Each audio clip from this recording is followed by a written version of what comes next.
Hello, a bit of quick context. On April 1st, the Ondius, a Dutch expedition cruise ship, set sail from the port of Ushuaia in southern Argentina. The plan was to cross the South Atlantic, visiting some of the most remote islands on the planet. 11 days later, on April 12th, the captain interrupted the trip with an announcement. One of the passengers had died. Shortly after, the ship arrived at the island of St. Helena, where about 35 passengers disembarked and returned to their home countries.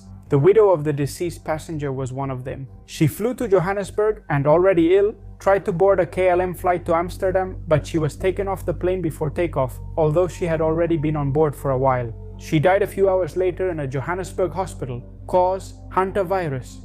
Strain: the Andes one. We'll talk later about why this is important. And last Saturday, a third person died on the ship.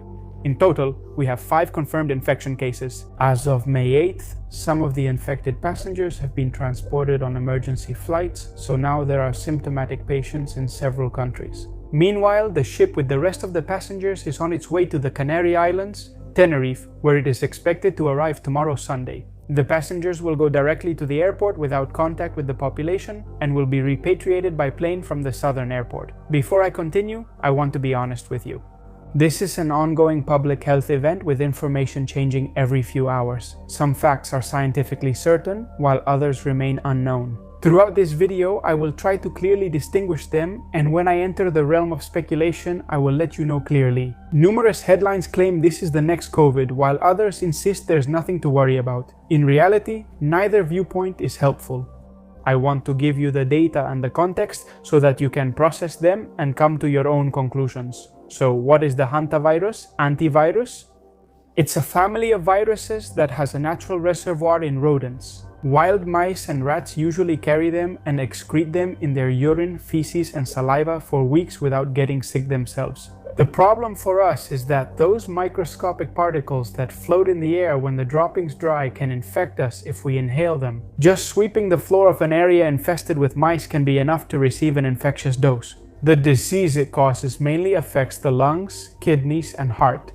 For this reason, the virus usually has a mortality rate of between 1 and 15% in its Eurasian variants and a fatality rate of 30 to 50% in its American variants. However, these types of infections are rare and do not spread beyond the infected person, which is why they have existed for many years and have not caused any pandemics. But as I was saying, there are many strains, more than 50 species of hantaviruses in the world. And one of them, specifically the strain that is on board the Ondius, is the so-called Andes virus. And it's special for 2 reasons. One, it's the only strain of hantavirus in the world with documented person-to-person transmission. And 2, its mortality rate is not absolutely clear, although there are several studies suggesting that it is among the highest, with a fatality rate of 40 to 50%. Yes, almost like flipping a coin. In comparison, COVID had a mortality rate between 0.8 and 1.5%. We're talking about a virus that can kill you in almost 1 out of every 2 cases. The good news, the Andes virus requires very close and somewhat prolonged contact. Couples, people who live together, intimate contacts. In the acute phase of the disease, it's not a pathogen that spreads easily through the air in a supermarket or by touching a fence on the street. So it's time to talk about the key value that sums up the seriousness of this issue, the basic reproductive number, or R0. To put it simply, it's the average number of people that each infected individual transmits the disease to in a population with no prior immunity. And R0 of 1 means that each sick person infects 1 other person, so the number of cases stays stable. Above 1 it grows and there's a risk of a pandemic. Below 1 it tends toward extinction. The original COVID had an R0 of around 2.5. The Omicron variant reached around 9.5. And what about the Hantavirus? Well, you should know that this Hantavirus, it's the first outbreak there have been several. The one in Epuyén, Argentina, was the best documented case of person-to-person transmission.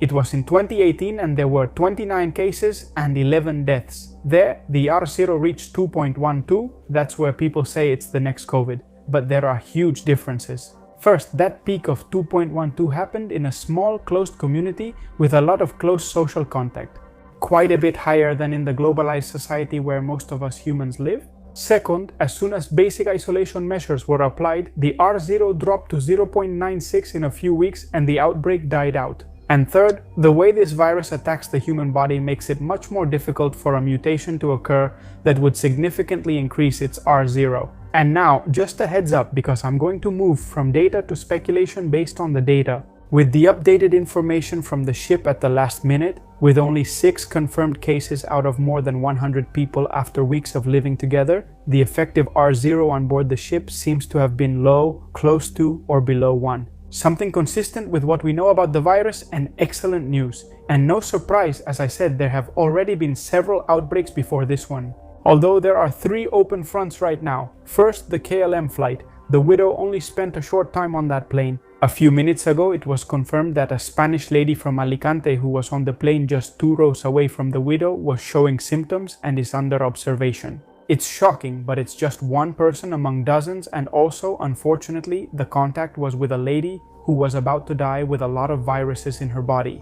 All the passengers on the flight are now under active monitoring. Secondly, Tristan da Cunha, the most remote settlement on the planet, has a possible case. The ship paid them a visit and right now they have a sick person, although it's not confirmed. If it's confirmed, it would mean there was active transmission on board even before reaching St. Helena, which would affect the calculations of the disease's transmissibility. And thirdly, we have all the people who disembarked at Santa Helena and went home before the tracing began. This makes surveillance much more complicated.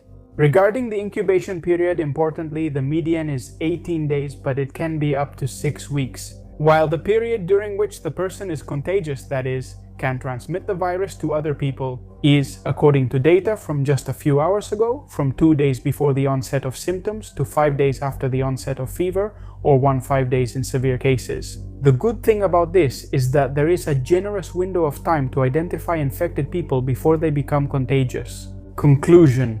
Are we facing something as bad or worse than COVID? Well, with the data at hand, it's quite likely that we are not. The basic reproduction number is key. We're seeing that even on a cruise ship, with close contact for weeks, the infection hasn't skyrocketed. So if the R0 stays like this, and the proper containment measures are taken, which for now are being carried out fairly well, the disease shouldn't be able to spread. It won't disappear, but it shouldn't be an exponential growth like with COVID. It shouldn't.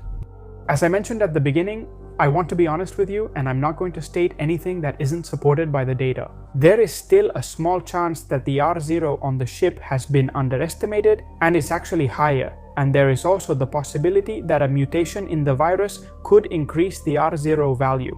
As I said, it's unlikely because the structural differences between both viruses are significant. With COVID, the viral load spikes very early in the nose and throat, which makes it easier for the virus to be released when talking or coughing.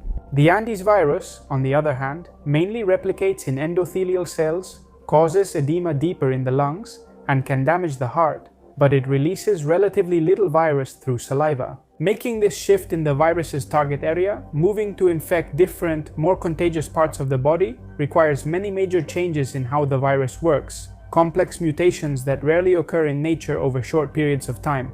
Are they impossible? No. Are they very likely? Yes. So, my final message is, stay calm, because while the risk exists, the probability of this getting out of control is quite low. Not impossible, it can happen, but it's pretty unlikely. The next few days will be key to finishing the calculation of that R0 accurately, and the risk of mutation is something that has always been there. As long as there aren't a huge number of infected people, the chances of it mutating remain the same as they were years ago, very low. Thank you very much for watching this video. Share it with those people you think might be concerned. Always remember to keep a critical mindset and check all the information you see everywhere, on the internet, but also on television and traditional media. And that's all. Best regards to everyone and see you in the next video.